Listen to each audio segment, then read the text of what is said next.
Which of the following is the solution to the differential equation? So it's a differential equation, dy over dx equals 5y squared with the initial condition of y of 0 equals 3. So it's a differential equation. What's important to remember is your solution will be an equation. It should be a y equals equation. And so remember, with these guys, we need to separate, then integrate.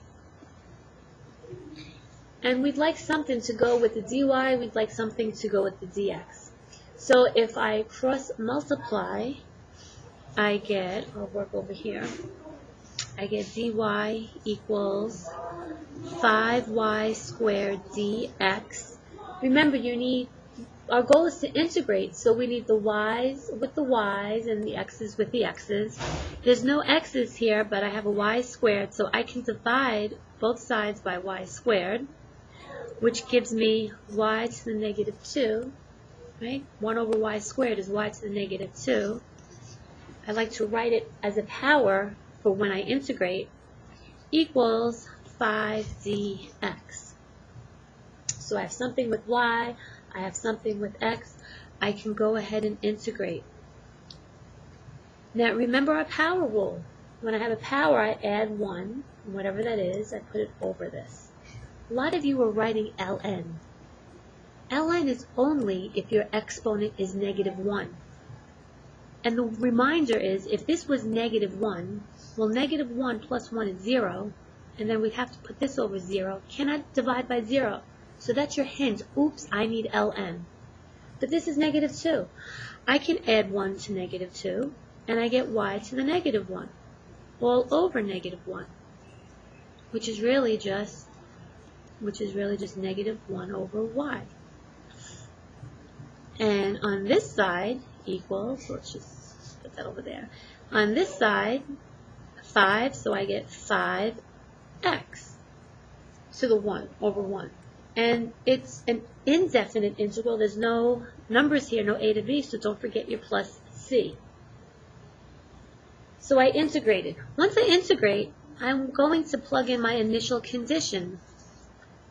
X is 0, y is 3. So when x is 0, y is 3, so negative 1 over 3 equals 5 times 0 is just 0. So now I know what my c value is. That's how I find my constant. But I need this to be a y equals equation, so I'll go, since this is the equation I used to solve for c, I'll go back to this equation to get y by itself. So I'll get rid of the negative, and so everything will be negated.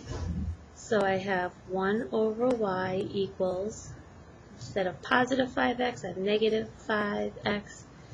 This is negative 1/3, so this will be plus 1/3.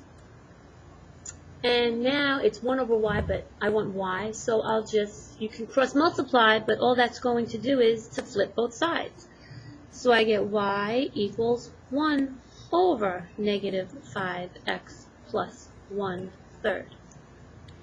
And if you left it like this on a free response, you would get full credit, but let's make this look nicer.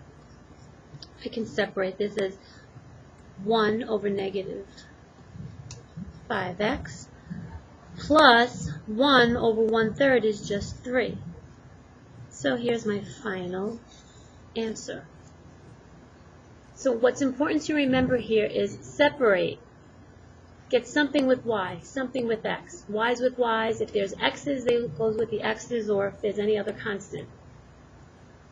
Then you integrate. Then you plug in your initial condition to solve for c. And then you get y by itself. Remember, the solution to a differential equation is an equation. Now number 2, this one was a little tricky. We had to think about this. Let g be a function with first derivative given by g prime of x is this thing. So this is my function. My function consists of an integral.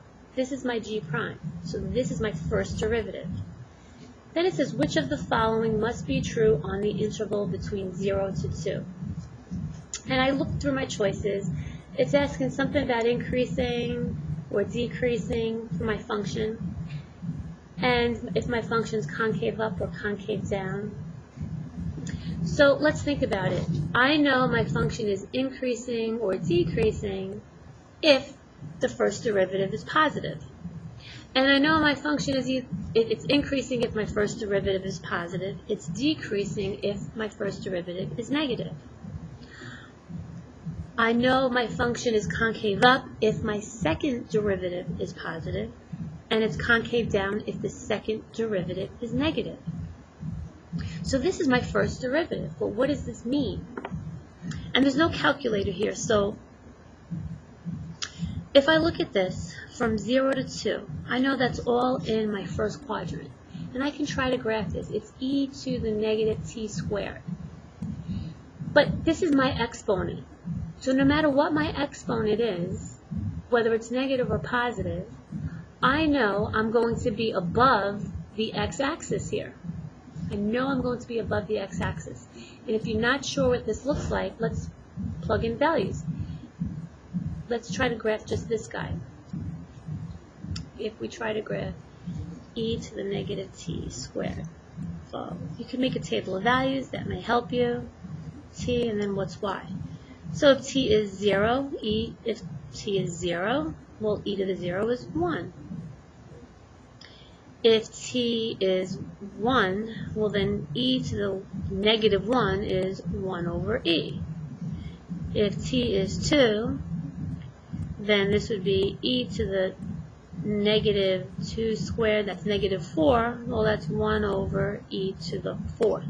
Right? Negative exponent means put it in the denominator. Notice these are all positive. So I know my graph is all positive up here from 0 to 2. If my graph is all positive from 0 to 2, well, my first derivative is this. If I want to know what f is, if I actually integrate this, remember what integral is. Area under the curve. Well, look at this area under the curve. Area under the curve is above the x-axis, which means it's positive. So g prime is positive from 0 to 2. Well, that tells me that g is increasing. If my first derivative is positive, I'm increasing. So this, and this is gone. Now I need to know, am I concave up or am I concave down? So let's take the second derivative. If this is g prime, well then I want to take the derivative of this. When I take the derivative of an integral by the fundamental theorem of calculus, this goes away and this becomes just e to the negative x squared. And I already graphed this. I know from 0 to 2, this guy is all positive. So if my second derivative is all positive, I know that g is concave up. So because my area here was positive, I knew my first derivative was positive, therefore g is increasing. And my second derivative is all positive, so I know that g is concave up.